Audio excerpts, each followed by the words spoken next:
Hello everyone. Once again, welcome back to the lectures for UGC NET and GSET. So my dear professors, this is the most needy topic for paper 1. देखो, जब भी आप net के लिए preparation करते हो तो ये जो DI का चैप्टर है, डेटा इंटरप्रिटेशन, बहुत सारे कैंडिडेट्स ऐसे हैं जिनको मैं मिलता हूँ, वो बोलते हैं कि सर डेटा इंटरप्रिटेशन कुछ अलग आता है, मतलब उसमें कैसे कैलकुलेशन करना है, सॉल्यूशन कैसे करना है, वो टाइम कंज्यूमिंग है. तो आज हम 2-3 बातों को ध्यान में रखेंगे. पहला तो आपको जो डेटा रहेगा वो कैसे रहेगा, जो डेटा इंटरप्रिटेशन का हमारा जो 5 क्वेश्चंस है 10 मार्क्स के लिए, तो वो हमें कैसे करना है. ठीक है, आज हम कुछ बेसिक्स करेंगे related to data interpretation and उसके आगे अगले सेशन में हम करेंगे एक प्रैक्टिकल. तो प्रैक्टिकल पे जाने से पहले ये सबसे ज़्यादा महत्वपूर्ण है कि आप लोगों को कुछ बेसिक्स समझना चाहिए. सो विदाउट वेस्टिंग टाइम हम लोग स्टार्ट करते हैं. तो जब भी हम डेटा इंटरप्रिटेशन की बात करते हैं, सो it is a combination of 2 words. One is a data and the another one is interpretation. Now data is a fact or statistics collected together for reference or analysis. It is a numerical format. हमें क्या करना है, ये जो numerical format दे के रखा है उसको कुछ एनालाइज करना है, उसको कुछ इंटरप्रेट करना है. Now interpretation is the act of explaining, reframing or otherwise showing your own understanding of the related data. मतलब हमें क्या करना है, जो डेटा हमें न्यूमेरिकल फॉर्म्स में दिए हैं उसको हमें एक्सप्लेन करना है और रीफ्रेम करना है ताकि हम लोग उससे कुछ ना कुछ कंक्लूजन निकाल सकें. So data interpretation is the process of reviewing data through some predefined process which will help assign some meaning to the data with which we can get some relevant conclusion. मतलब यहाँ पे 3 चीज़ें हैं. एक तो data interpretation हम एक pre decided process से करेंगे जिससे कि हमें कुछ मीनिंग मिल सके जो भी डेटा है उसका, और मीनिंग मिलने के बाद हम क्या कर सकते हैं, कुछ कंक्लूजन निकाल सकते हैं. Data interpretation requires special skills of calculation and intelligence. देखो यहाँ पे जब भी हम कुछ ना कुछ टेबल्स देखेंगे, कुछ ना कुछ पाई चार्ट होंगे, कुछ ना कुछ बार ग्राफ होंगे, डायग्राम्स होंगे, तो ये जो भी हमारे पास इंफॉर्मेशन होगी न्यूमेरिकल फॉर्मेट में उसको हमें इंटरप्रेट करना है.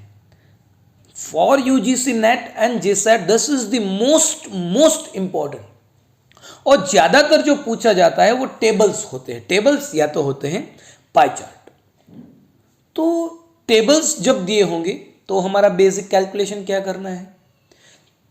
अगर पाई चार्ट है तो बेसिक कैलकुलेशन पहले से जो आपको ध्यान में रखना है वो, ठीक है. अगर टेबल्स दे के रखा है तो उसमें यूनिट क्या दे के रखा है, थाउजेंड्स में है, लीटर्स में है, किलोग्राम्स है, ये हमें देखना है. अगर पाई चार्ट है तो उसमें क्या देके रखा है, जो पाई चार्ट रहेगा वो 360 डिग्री होगा, उसमें हमें एंगल आइडेंटिफाई करना है. तो ये बहुत सारे छोटे छोटे बेसिक क्वेश्चंस हैं जिस पे हम फोकस नहीं करते. तो हमारा जो डेटा इंटरप्रिटेशन के टोटल 4 सेशंस होंगे. इस 4 सेशन के बाद आपका ये जो डेटा इंटरप्रिटेशन वाला चैप्टर है वो 100% क्लियर होने वाला है. सी हियर, जब भी आप डेटा इंटरप्रिटेशन का क्वेश्चन करते हो तो आपको करना क्या है. जब भी आप ऑनलाइन एग्जाम देते हो, ऑनलाइन या ऑफलाइन, तो आपके सामने एक टेबल रहेगा. So the basic is to analyse the data carefully. देखना है आपको क्या देख के रखा है. Read the questions carefully. Question को आपको ध्यान से पढ़ना है. Avoid unnecessary calculation. यह सबसे ज्यादा महत्वपूर्ण है. सबसे ज्यादा प्रॉब्लम्स कहां होती है, यहां पे, क्योंकि जो क्वेश्चन पूछा है हम वो नहीं करते हैं, हम दूसरा कैलकुलेशन करते हैं. तो दूसरा कैलकुलेशन क्यों करते हैं? क्योंकि हमने क्वेश्चन को ठीक से पढ़ा नहीं है। क्वेश्चन को ठीक से पढ़ेंगे नहीं तो हम हमारे डेटा जो है उसको एनालाइज नहीं कर सकते। तो पहले हमें एनालाइज करना है, फिर क्वेश्चन को समझना है और उसके बाद हमें कैलकुलेशन करना है। डायरेक्ट कैलकुलेशन नहीं करना है। Pay close attention to the units use, जो हमने आगे बात की, and learn to approximate the values. 1994 ऐसे आपको कुछ अमाउंट देके रखी है, तो आपको अप्रोक्सीमेट करना है कि ये 1994 है, उसको नियर अबाउट 2000 में काउंट कर सकता हूं। अगर परसेंटेज आपको कैलकुलेट करने हैं तो नियरली आप 2000 कैलकुलेट कर सकते हो। तो ये होता है अप्रोक्सीमेट करना। ठीक है। So when we are solving data interpretation, we have different forms of data. हमारे पास टेबल्स होंगे, will have pie chart, bar graph and line graph. Most probably in examination we will have tables and pie chart. ज्यादातर examination में क्या रहेगा? Tables रहेंगे, pie chart रहेंगे। हमारे सेशन में हम लोग इंटरप्रिटेशन करेंगे tables, pie chart and bar graph. Clear? So let's start with tables. Tables are used to represent statistical data by placing them in rows and column. Table क्या है वो समझते हैं। Tables are one of the most common statistical visualization technique. There are mainly two types of table. One is simple table, another one is complex table. ज्यादातर examination में जो question रहेंगे वो होंगे कॉम्प्लेक्स टेबल्स से। See here, simple table summarizes information on a single characteristics and may be called as universal table. For example, a table showing marks obtained by 10th class student of ABC school. किसी भी school के 10th class के students के marks, this is a simple table. Complex table.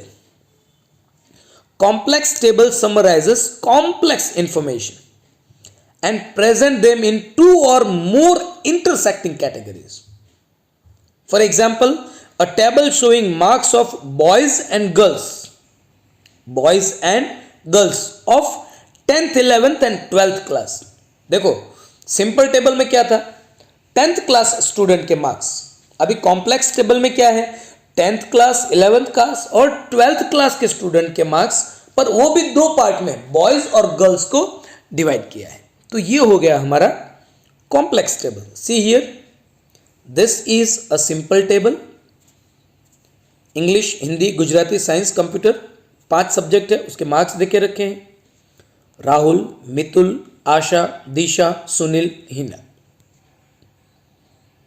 6 students and 5 subjects, हमें marks देके रखे। तो ये हो गया हमारा सिंपल टेबल। कॉम्प्लेक्स टेबल देखो यहाँ पे 10th क्लास है, boys girls, 11th class boys girls, 12th class boys girls. Subjects same है पर जो टेबल है वो चेंज हो रहा है। तो ये हो गया हमारा सिंपल टेबल, ये हो गया हमारा कॉम्प्लेक्स टेबल। अभी टेबल का जब हम एनालिसिस करेंगे तो हमें कौन कौन सी चीजों को ध्यान में रखना है वो हम आगे करते हैं। Moving towards pie chart. Pie chart is a circular graph used to represent the percentage of occurrence. It shows sometimes percentage and sometimes out of 360. That we have to identify in the exam, in the question. The size of each sector is dependent on the frequency or percentage. There are mainly 3 types of pie chart: simple pie chart, donut pie chart and 3D pie chart. Simple and 3D almost both are same. Simply visualization may be changed. See here, simple pie chart is the most basic type of pie chart. Donut pie chart, variants of the pie chart with a blank center allowing for additional information, and 3D pie chart gives a chart at a 3D look. Clear? See here, This is a simple pie chart. There are 5 variables: red, blue, green, orange and other. So this is a simple pie chart. This is a donut pie chart, which we can call it as a complex pie chart. ठीक है, ये donut pie chart है. 2 averages है, 2 pie chart है. This is 95, 99. This is 2011 to 15. Moving towards 3D pie chart, it is simply a simple pie chart. But simple pie chart और 3D में visualization effects change रहेंगे.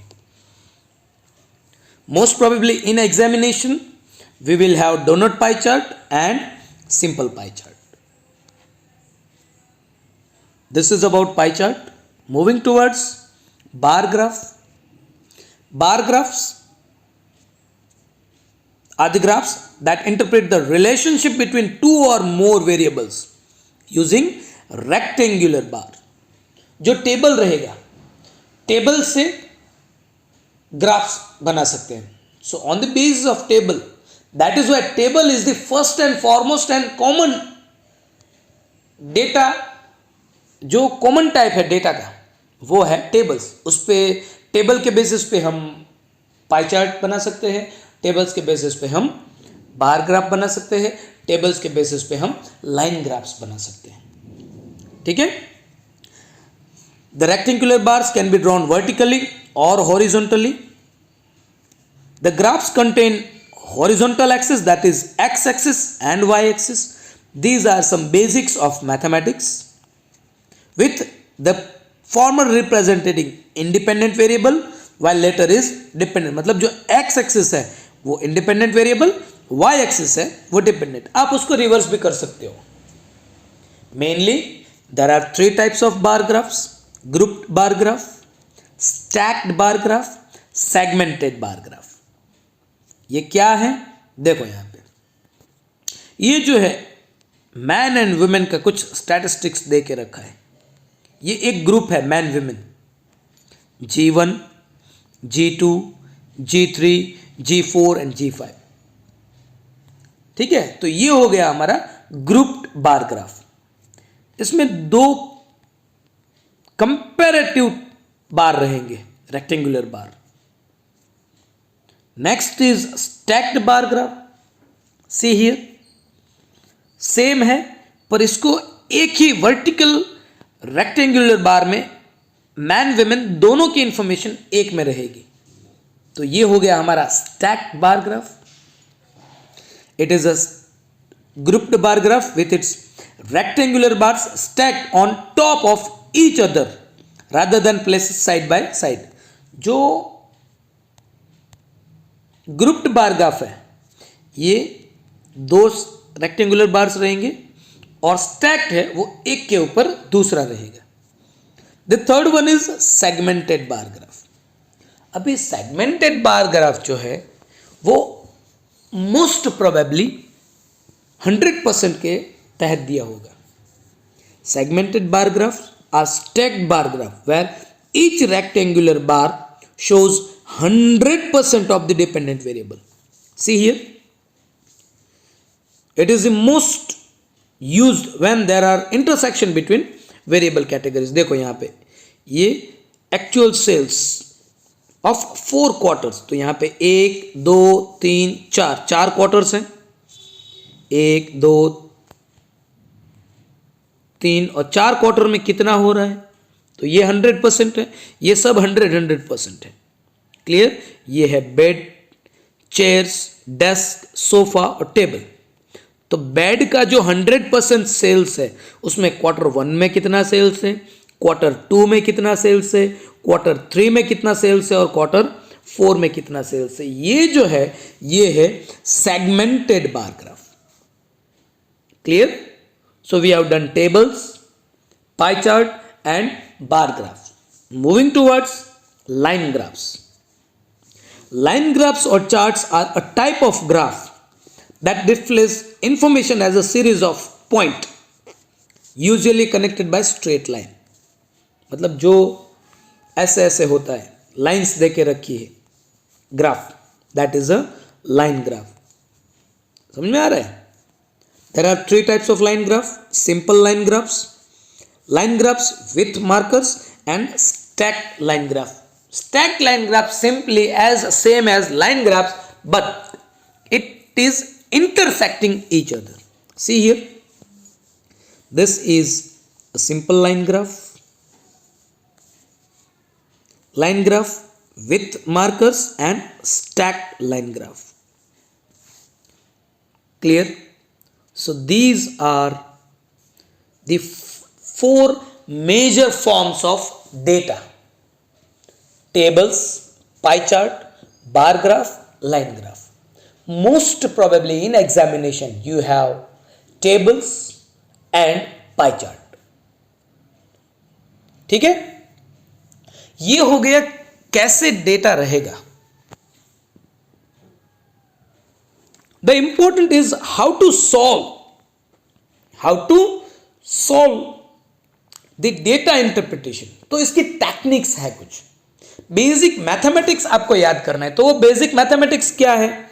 एक तो आपको average आना चाहिए, मीन जिसको हम बोलते हैं.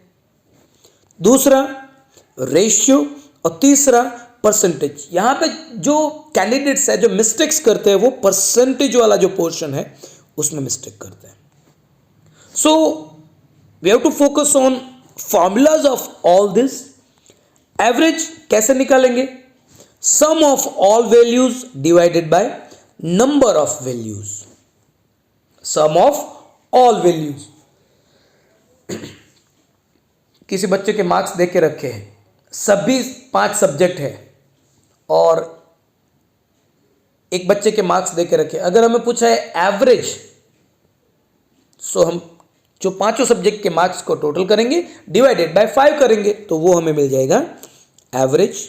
दूसरा है हमारे पास ratio. Ratio is a comparison of like terms in its simplest form. दो फॉर्म को कंपेयर करना है, ठीक है. और तीसरा है परसेंटेज. अब ये जो परसेंटेज है ये सबसे इंपॉर्टेंट है. डेटा एनालिसिस का सबसे इंपॉर्टेंट पार्ट अगर कुछ है तो वो है परसेंटेज. इसमें 3 टाइप के क्वेश्चन होंगे.